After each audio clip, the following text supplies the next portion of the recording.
Reka nsubire ndaguhe ikaze nshuti munywanyi wacu ndaguhe mwiriwe canke mwaramutse bivanye naho muherereye kuri mwe mwese mviriza amakuru n'ibiganiro dutambutsa kuri imbonesha kure yacu ari nayo yanyu ya Burundi News TV. Ndabwira ukuri aka kanya makuru akomeye cyane je kudushikira n'amakuru ateye ubwoba ngaha mu gihugu c'u Burundi nyuma yuko rero General Arengiyome Bunyoni biriko biravurwa yuko rero yoba nanone ari wenyene ku munsi w'ejo yatowe ikiziga gushika rero muri aka gatondo ko kuri rigenekerezo rya 2022 kigara mu mwaka wa 2023 hazedutse uruhagarara mu ibero rikuru rya Gitega aho nanone abanyororo batandukanye batanguje imigumuko bavuga yuko urupfu rwa General Arengiyome Bunyoni rwo barugiye gukwegera umukuru w'igihugu nyenicubahiro General Major Evariste Ndayishimiye n'abandi bategetsi bakomakomeye. Ndabibutse yuko rero nyenicubahiro General Major Evariste Ndayishimiye wenyene gushika ubu ngubu na wenyene ari mu bitaro vya Kira Hospital aho kuri aka gatondo ariho nanone yaciye akoroka afashwe na yangwara yiwe y'igisukari. Munyemere rero ayo makuru tuyagaruka ko mu buryo bw'idonido ndababwira ukuri aka kanya umutambukanyi wahoze ari umushikiranganje wa mbere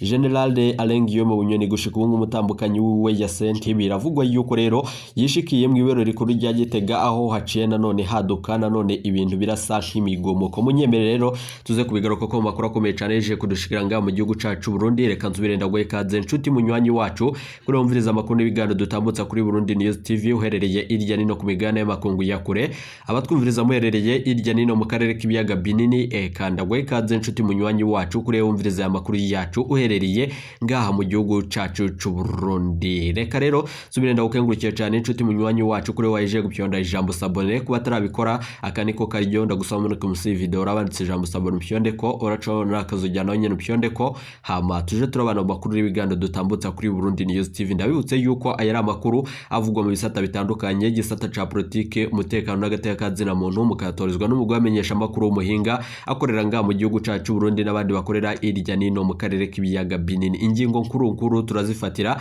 ku makuru akomeye cyane hejeje kudushikira ngaha mu gihugu c'u Burundi. Ku munsi w'ejo isaza umugoroba niho ikiziga catowe mu ibero rikuru rya Gitega aho haciye haboneka injyane nyuma yuko ikiziga caciwe nanone kinyegezwa n'abategetsi bakombakomye. Ubwo umushikiranganje wa mbere Gervais Ndirakobuce batazana ndakugarika yishikiye ngaho ariko nanone abanyororo bagatombora yuko ikiziga c'uwo yishwe caciye kinyegezwa aho gushika ubu ngubu rero amakuru ahari coba ari ikiziga c'uwahoze ari umushikiranganje wa mbere ngaha mu gihugu c'u Burundi. Muri aka gatondo umutambukanyi wahoze ari umushikiranganje wa mbere ngaha mu gihugu cacu Burundi ya senti n'umukobwa wiwe gushika ubu ngubu rero ari wenyene Darirene Bunyoni bishikiye ku ibero rikuru rya Gitega aho haciye haduka amatati nyuma yuko abategetsi batandukanye nanone bahawe itegeko rikomeye cyane riva mu biro vy'umushikiranganje wa mbere Gervais Ndirakobuce batazira ndakugarika ribuza uwo ari we wese kuba yo kwinjira muri iryo bero rikuru rya Gitega bivanye nuko insiguro n'inyishu iriko iratangwa ku baryango ba General Arengiyome Bunyoni ntisiguritse na gato yimuze kunyemerera tubahe nanone tubayagire gato mu biriko biravugwa mu bero rikuru rya Gitega. Birateye ubwoba umwanya ku mwanya arashobora kuba kantu gakomeye cyane ngaha mu gihugu c'u Burundi kandi dufatiye no kungene umukuru w'igihugu nyenicubahiro General Major Evariste Ndayishimiye amagara yiwe atamerewe neza. Ndababwira ukuri rero umwanya ku mwanya arashobora kwaduka ikintu gikomeye cyane canke se vyoba nanone ari amakuru akomeye cyane nkuko vyoba bihejeje kudushikira musenge kuko ibintu birakomeye cyane ngaha mu gihugu c'u Burundi umwanya ku mwanya bibaye mu nyuma zuko rero Darirene Bunyoni yivuganiye na Keri Nkuru nziza ku telefone ngendanwa nk'uwahora nanone ari umunywanyi wiwe. Amakuru rero akomeye cyane yejeje kudushikira na makuru ateye ubwoba. Keri Nkuru nziza rero tukaba twagerageje kuba twomurondera ku telefone ngendanwa ariko gushika ubu rero akaba atashimye kugira ico ashikiriza kubijanye n'ibiriko biravugwa kwahoze ari umushikiranganje wa mbere ngaha mu gihugu c'u Burundi. Ndabibutse yuko rero Leta ya Gitega yabandanya inyegeza ibijanye n'urubanza rwa General Arengiyome Bunyoni n'ivyo yagirizwa nyuma yuko yamushiriyeko kandi imushirako ishano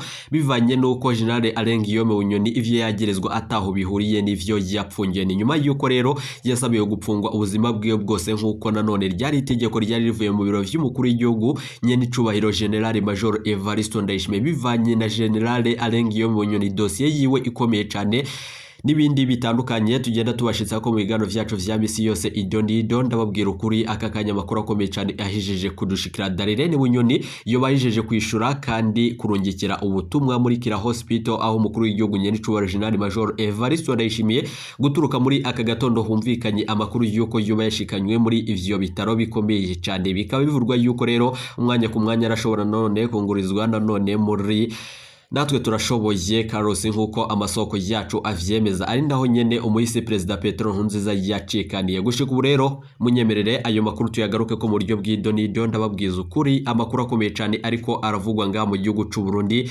arateye ubwoba. Birababaje cyane kuba nanone General Alengiyome Bunyoni yoba agandaguwe.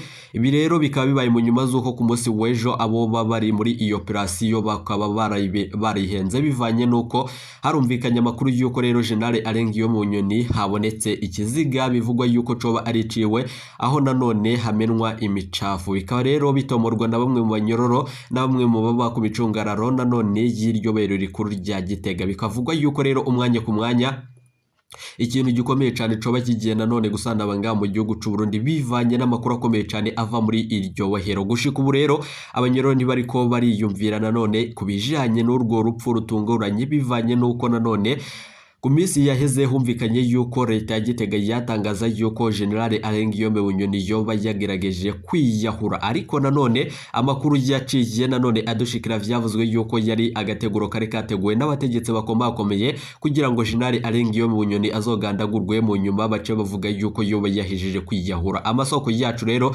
ndabibutse yuko General Alengiyome Bunyoni arafise ingufu zikomeye cyane, nubwo nanone yoba apfungiwe ahantu hakomeye cyane, ariko arafise ingufu zikomeye cyane bivanye n'ababanyi biwe batandukanye ukuntu baba bafise nanone imbaraga kandi bafise ubushobozi bukomeye cyane. Munyemere rero ayo makuru tuze kuyagaruka ko mu buryo bw'idonido, ndababwira ukuri ibintu biriko biraboneka nga mu gihugu c'u Burundi. Keri Nkurunziza se yoba azi ibijanye ni dossier ya General Alengiyome Bunyoni bivanye nuko n'umenyesha makuru Bob Rugurika yamenyesha yuko kuri ubu ngubu rero General Alengiyome Bunyoni yoba ariko yagirizwa urupfu rw'umuhisi Perezida Petero Nkurunziza. Gushika ubu rero amakuru akomeye cyane yeje kurushikira muze kunyemerera dutange umuco kuvyerekeranye n'ibiriko birabanga mu gihugu cacu Burundi. Birateye ubwoba, abasenga musenge kuko ibintu birahije gukomera cyane. Munyemere rero mbere yuko tubashitsa ko ayo makuru twabateguriye, munyemera amakuru yacu cyatanguriye ku makuru akomeye cyane ngaha mu gihugu cacu c'u Burundi. Inkuru y'umubabaro gushika ubu ngubu rero abantu bashika 5 barapfunzwe bagirizwa kwica umugabo harimwo umukenyezi n'umuhungu wiwe. Gushika ubu rero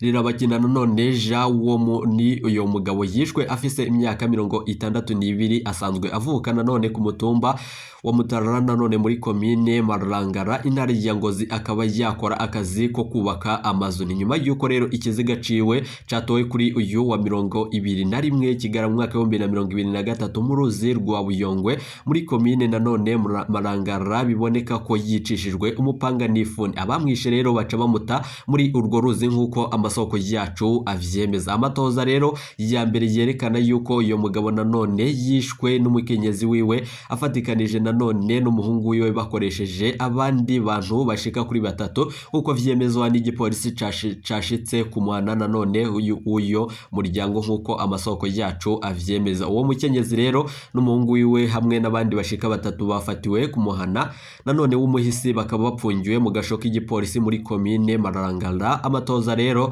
aracabandanya nkuko mustanteri wa komine Marangara avyemeza. Gushika ubu rero bikaba mu nyuma z'uko Ngozi naho nyene hariko hama hibonekeza ivyo bikorwa bitandukanye. Hari n'ikindi kiziga catowe nanone ku ruzi nkaka nkuko amasoko yacu avyemeza. N'ikiziga rero ca Juvenal Ngabirano w'imyaka ishika 40 catowe nanone kuri uyu wa gatatu heze ku ruzi nkaka nanone rutandukanye komine Ngozi na Mwumba mu ntara ya Ngozi, uburaruko bushira uburengero bw'u Burundi. Nyuma yuko rero abanyagihugu bavuga nanone ko yishwe mu gihe abajejwe intwaro bavuga yuko yoba ari isanganya yasomye nturi nkuko amasoko yacu avyemeza. Gushika ubu rero inkuru ya Burundi News TV, abanyagihugu bari bagiye ku isoko nanone nibo babonye ico kiziga bwa mbere kuko amakuru dukura yo abivuga. Bavuga yuko rero yarafise inguma ku izosi, bigatuma rero bibaza ko yoba yishwe. Ntageka yuko Juvenal yaranizwe bikavurwa n'abanyagihugu bayagiye Burundi News TV. Amakuru dufise avuga yuko Juvenal Ngabirano yoba yiciwe nanone ahandi bakaza guta ikiziga ciwe muri urwo ruzi kugira ngo bahuvye nanone amatoza. Abajejwe intwaro baho babona ko yasomye nturi nk'uko igipolisi naco nyene kivuga yuko uwo asanzwe ari imvukira yibuye muri komine Mwumba. Nanone hariko nanone harakorwa amatoza kugira ngo hamenyekane icamwishe. Umuryango wiwe umenyesha ko yari yaraye yavuye muhira nyuma yuko rero babona ko nabo nyene yoba uwabo yishwe. Nta numwe rero akekwa kugira ngo gushika ubu ngubu abe yoba yahagaritswe. Baye mu nyuma z'uko rero ayandi makuru akomeye cyane yeje kudushikira ngaha mu gihugu cacu Burundi. Ni amakuru avugwa nanone mu makungu bivanye nuko gushika ubu imyiyerekano imbere y'ubuserukizi bw'u Burundi gusaba irekurwa ry'umumenyesha makuru Florian Irangabiye, nyuma yuko rero ishiramwe Amnesty International ryatanganije nanone kuri uyu wa gatatu heze imyiyerekano imbere y'ubuserukizi bw'u Burundi mu Bubiligi kugira ngo risabe irekurwa rya Florian Irangabiye, umumenyesha makuru Murundi kazi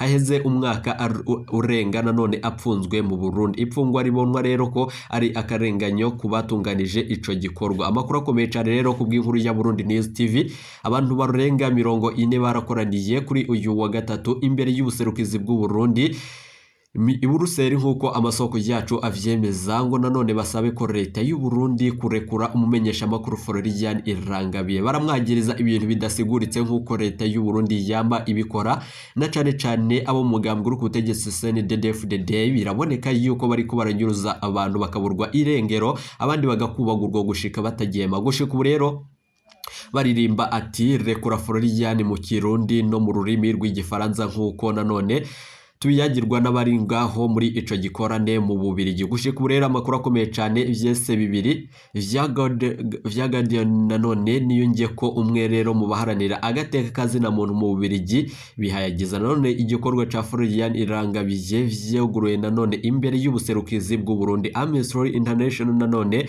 yari yatumiye abamenyesha makuru bagenzi ba Florian Irangabiye. Umukuru rero wishiramwe ry'abamenyesha makuru UBG nyuma yuko Alexandre niyonge ko nawe nyene yahungiye nanone mu Bubiligi yabonye yuko ako karyo ko kwibutsa ko nanone ikibanza ca Florian kitategerezwa kuba mwibohero rikuru ngaha mu gihugu c'u Burundi. Imisi mike imbere ya Noheri mugenzi wacu akaba n'umuvyeyi w'abana ikibanza ciwe nticari kuba kiri mwibohero. Ikibanza c'umumenyesha makuru categerezwa kuba mu miryango wiwe no mu ruganda nanone rwiwe, ariko siko biri ni nyuma yuko mwamushize mwibohero. Ivyo rero bikaba vyashikirijwe nabo bari mu migumuko ngaho mu gihugu c'u Bubiligi, nyuma yuko rero Iruristine umuhuza bikorwa nanone mu gisata ca Afrika y'ubuseruko, nyuma yuko rero muri Amnesty International yamenyesheje ko gushika ubu rero ashigikiye Florian Irangabiye nk'uko abitangaza. Gushika ubu rero Irangabiye turagushigikiye kandi turipfuza ko urekurwa vuba bishoboka. Ni nyuma yuko rero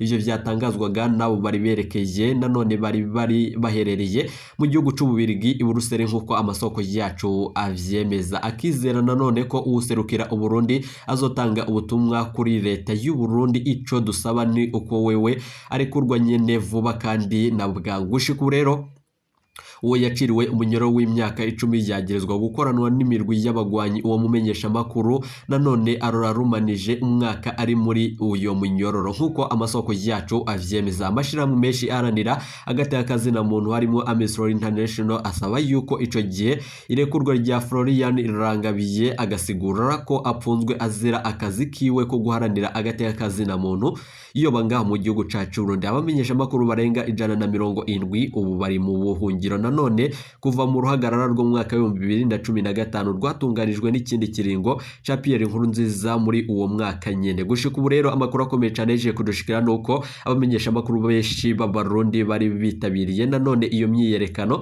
mu ntumbero yo gushigikira Florian Irangabiye. Babaje cyane ibiriko birabanga mu gihugu cacu Burundi nyuma yuko umukuru w'igihugu nyaricubahiro General Major Evariste Ndayishimiye intwaro ya CNDD-FDD ibiriko biraboneka nga mu gihugu cacu Burundi birateye ubwoba. Muganda kubwire ibiriko birabanga mu gihugu c'u Burundi birateye ubwoba, ni nyuma yuko ivyama vyibonekeza intwaro ya nyaricubahiro General Major Evariste Ndayishimiye yatanguye gukura mu nzira na cane abatariko nanone bakora neza, bivanye nuko abatariko baravuga rumwe n'ubutegetsi bwa CNDD-FDD babagiriza yuko boba ari abatavuga rumwe n'ubutegetsi kandi babagiriza yuko boba nanone ari nanone abansi b'igihugu. Ibi vyose rero bigashimikira nanone ku ngingo zikomeye cyane ziriko zirafatwa muri leta ya Gitega, bivanye nuko hari n'ayandi makuru akomeye cyane ariko aranyegezwa abanyagihugu. Bibaye mu nyuma z'uko rero Burundi News TV nawe menyesha makuru bacu turishimiye kandi turanezerewe cyane no kubashikiriza inkuru ziriko ziravurwa nga mu gihugu cacu Burundi na cane ya makuru mu mwaragiye munyigezwa birababaje cyane rero gupfunga umuntu azira akarenganyo. Reka tubonere ko nakaryo ko gutabariza uyu nanone yahoze ari umupolisi akomeye cyane nga mu gihugu c'u Burundi Jerome niyo nkuru aho atwije imisi itari mikeyi mu munyororo w'akarenganyo. Turasaba rero bari kure General Jerome niyo nkuru kuko rero apfunzwe kubw'akarenganyo. Ibi rero birababaje cyane kandi biratera ipfunwe kandi biratera n'igihagararo kibi cyane ngaha mu gihugu c'u Burundi bivanye nuko abanyagihugu barahejeje gutahura yuko intwaro ya CNDD-FDD irimwo ibibazo bikomeye cyane. Hakaba rero hasabwa yuko niba badashoboye gutwara Uburundi nibatange imihoho hashirwe ko abashoboye kurongora no gutwara abarundi. Amakuru rero akomeye cyane yeje kudushikira bibaye mu nyuma zuko n'igisirikare c'u Burundi naco nyene kiriko kiribonekeza muri ivyo bikorwa na cane vyo kwiyamiriza iyi ntwaro ya CNDD-FDD bivanye nuko uyirongoye gushika ubu rero nawe nyene ari ruhebwa nk'abandi bose. Amakuru rero akomeye cyane yeje kudushikira arateye ubwoba nyuma yuko hari amakuru akomeye cyane ava mu ibero rikuru rya Gitega ari nayo nyene tugira ngo tubandanirize kugira ngo tuyabashitse ko mu buryo bw'idonido kuri rigenekerezo rya 22 kigera mu mwaka wa 2023 abaryango uwohoze ari umushikiranganje wa mbere nga mu gihugu cacu Burundi umutambukanyi wiwe ya senti n'umwigeme wiwe gushika ubu ngubu rero Darirene Bunyoni bishikiye mwibero rikuru rya Gitega nkuko amasoko yacu avyemeza. Umumenyesha amakuru wacu yarari ngaho yiboneye ibintu bikomeye cyane ari navyo nyene tugira ngo tubashitse ko mu buryo bw'idonero. Ndababwira ukuri rero muri aka gatondo niho Darirene Bunyoni na mama wiwe umuvyara niwe nyene bishike ku ibero rikuru rya Gitega kugira ngo barabe kandi bumvirize neza ibijanye n'amakuru ariko arakwiragizwa irya nino ku mbuga ngurukana bumenyi zitandukanye na yandi mwaragiye munyegezwa. Amakuru nanone bahawe n'igendereza bivugwa yuko rero hatowe ikiziga bivugwa yuko coba ari icuwahoze ari umushikiranganje wa mbere nga mu gihugu cacu Burundi aho bivugwa yuko yoba yishwe anizwe. Ariko nanone ayandi makuru ava mu ibero rikuru rya Gitega n'abandi bakora mu ariko nanone bashigikiye intwaro ya nyene icubaro General Major Evariste Ndayishimiye batuyagiye bavuga yuko General Alengiyome Bunyoni wewe nyene gushika ubu rero ari muzima. Ariko nanone abandi nanone bakatuyagira bavuga yuko General Alengiyome Bunyoni yoba yishwe bivanye nuko abaryango biwe gushika ubu batarekuriye gushikaho General Alengiyome Bunyoni yahora apfungiwe. Ndabibutse yuko twabashikirije amakuru akomeye cyane ko mwijoro ariho nanone General Alengiyome Bunyoni ariko nanone arasohorwa ibibohero rikuru n'abashinzwe kandi n'abari mwigendereza bikavugwa yuko rero bariko baramujana mu kibanza kitazwi gushika ubu ngubu rero bikaba bihejeje kumenyekana yuko ikiziga ciwe co bacatowe bivanye nuko muri iri joro vyaboneka yuko abahora baza kumutwara gushika ubu ngubu nyene batigeze bahashika bivanye n'itegeko ryari ryatanzwe ku munsi w'ejo n'umushikiranganje wa mbere Gervais Ndirakobuca bataziranda kugarika ku munsi w'ejo. Rero ndabibutse yuko ivyibonekeje vyari akamaramaza. Ndababwira ukuri aho ikiziga caciye ciburwa irengero abategetsi bakomakomeye barahishikiye aho bivugwa yuko rero umwe mu ntwazangabo zikomeye cyane na cyane mu batumwa n'umukuru w'igihugu nyene icubaro General Major Evariste Ndayishimiye muramuzi rero Ildefonse numwe rero mu bajenali bakomakomeye Major akomeye cyane ngaha mu gihugu c'u Burundi nyuma yuko amakuru akomeye cyane yeje kudushikira ari amakuru ateye ubwoba. Munyemere tuze kubigaruka ko mu yandi makuru akomeye cyane ayejeje kudushikira gushika ubu rero abaryango wa General Alengiyome Bunyoni baragaragaza umubabaro bivanye no ko gushika ubu rero batarekuriwe gushika aho General Alengiyome Bunyoni bavuga yuko yoba apfungiwe. Niba koko umukuru w'igihugu nyene icubaro General Major Evariste Ndayishimiye yoba azi kuri aya makuru umushikiranganje wa mbere Gervais Ndirakobuca bataziranda kugarika yoba azi kuri aya makuru ushejwe amaraso rero ahorwa ayani nkuko nanone Denis Bucumi inkuru nziza yahora abishikiriza bikavugwa yuko rero General Alengiyome Bunyoni urupfu rwe rurashobora gukwegera abategetsi bakomakomeye baba bagize uruhara muri iri hagarikwa na cane ryoze ari umushikiranganje wa mbere nga mu gihugu cacu Burundi. Twagerageje rero kurondera bamwe mu bari bapfunganywe n'uwahoze ari umushikiranganje wa mbere nga mu gihugu cacu Burundi ariko gushika ubu akaba taco barashikiriza bivanye n'umutekano wongerejwe mu ibaro rikuru rya Gitega. Munyemere rero tuze kugaruka kuri ayo makuru akomeye cyane twabateguriye na yandi makuru abariko aradushikira nga mu gihugu c'u Burundi. Munyemere rero tuze kugaruka ku majambo akomeye cyane Darlene Bunyoni aci ashikirizana cyane kubihangange harimwo nanone ikete rirungitswe mu bitaro vya Kira Hospital biherereye i Bujumbura aho umukuru w'igihugu Nyenicubahiro General Major Evariste Ndayishimiye gushika ngubu amagara yiwe ariko aritabwa ko munyemerero tuze kubigaruka ko muyandi makuru akomeye cyane twabateguriye ntimuje kure ibiganiro vyacu nakagaruka nizere ko aje gufyonda ijambo sabone nshuti munywanyi ndawukengurukiye cyane kuri we twabanye muri aya makuru n'ibiganiro dutambutsa kuri Burundi News TV. Reka nsoreze rero kuri aya makuru mbibutsa yuko gushika ubu ngubu umwanya ku mwanya nimwumva yuko muri Republika Iharanira Intwaro Rusangi ya Kongo Moise Katumbi yatsinze amatora inkuru bicane ku gihugu c'u Burundi umwanya ku mwanya murashobora kumvireza itangazo rivuye nanone mu biro vy'umukuru w'igihugu ca Kongo bivanye nuko Felix Antoine Tshisekedi ari wenyene ariko arahabwa intererano n'umukuru w'igihugu Nyenicubahiro General Major Evariste Ndayishimiye kamunyuma zuko rero n'abasirikari bacungereye umukuru w'igihugu ca Kongo Felix Antoine Tshisekedi gushika ngubu ari abasirikare bacu twarungitse kumumvikano wa Nyenicubahiro General Major Evariste Ndayishimiye n'umukuru w'igihugu ca Kongo ni munyemerero ayo makuru nari twabateguriye tuze kugaruka dutanga umuco ku vyerekeranye n'aya makuru ariko arakwiragizwa ku mbuga hwaniro zitandukanye ntimuje kure ibiganiro vyacu nakagaruka iyi ni Burundi News TV.